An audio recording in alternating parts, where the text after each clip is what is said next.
Donc, depuis la réunion tenue début juillet avec le conseil départemental dans cette salle, la situation des travaux du tram n'a guère évolué. Le constat continue d'être fait d'une grave insuffisance des moyens techniques et humains mis en œuvre sur ce chantier.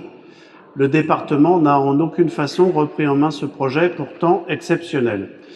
Il s'y ajoute une absence totale de pilotage et de contrôle des entreprises intervenantes. Le résultat est visible par tous les Noiséens. Le chantier n'avance quasiment pas depuis l'inauguration du 30 avril à la gare RER. Cette situation est scandaleuse et inacceptable alors que l'on peut constater un avancement important à Montreuil et Romainville, villes dont les maires doivent être mieux entendus du département et de fait mieux traités. Quelles mesures comptez-vous prendre pour contrôler ce chantier qui bloque notre ville sans raison valable, rendre compte aux Noiséens et exiger du département qu'il prenne enfin ses responsabilités? Je vous remercie, monsieur. Monsieur Le Corlaire va vous répondre.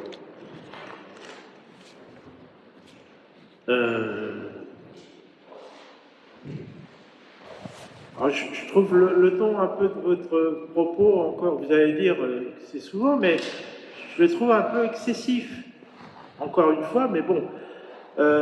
Moi, j'habite en dessous des travaux, et en ce moment, je suis souvent réveillé par les travaux, hein, je vous le dis, hein, quand même. Et ça fait un moment. Ça fait pas longtemps. Justement, ça fait pas longtemps. Donc, moi, je suis directement concerné. Alors, le chantier du tram est sous maîtrise d'ouvrage du département, comme vous le savez. À ce titre, la ville maintient un lien constant avec les équipes de terrain et opère une remontée des défauts liés au chantier.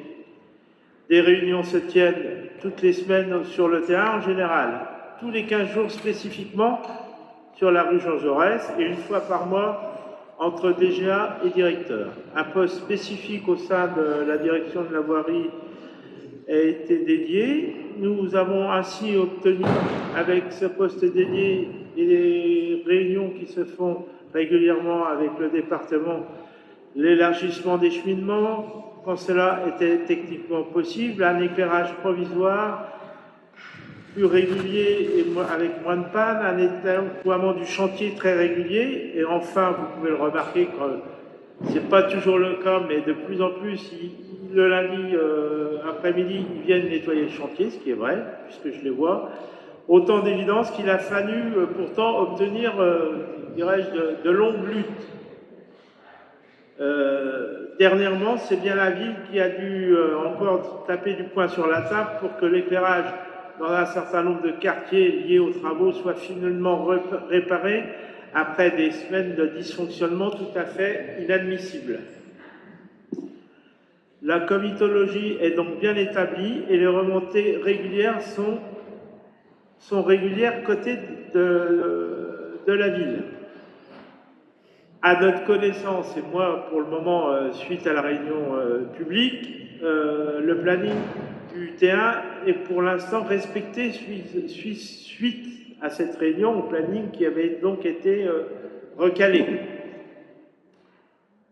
Alors après, la comparaison des travaux en plein centre-ville avec des nombreux réseaux concessionnaires et un mur de soutènement, à ceux effectués à Montreuil sous l'emprise d'une ancienne autoroute où il n'y a que très peu de réseaux est un peu bizarre de votre part et c'est peut-être faire preuve un petit peu de naïveté, peut-être de votre part, j'en sais rien, mais c'est pas quand même le même, on n'est pas dans le même contexte géographique ni viaire d'ailleurs. Quant au déroulé des travaux et de leur complexité. De même, les travaux à Romainville ne traversent pas non plus le centre-ville, comme vous le savez. Le contexte est donc totalement différent. Ceci a d'ailleurs été rappelé par le VP, M. Corentin Dupré, au CD 93, à une réunion publique à laquelle vous étiez bien évidemment.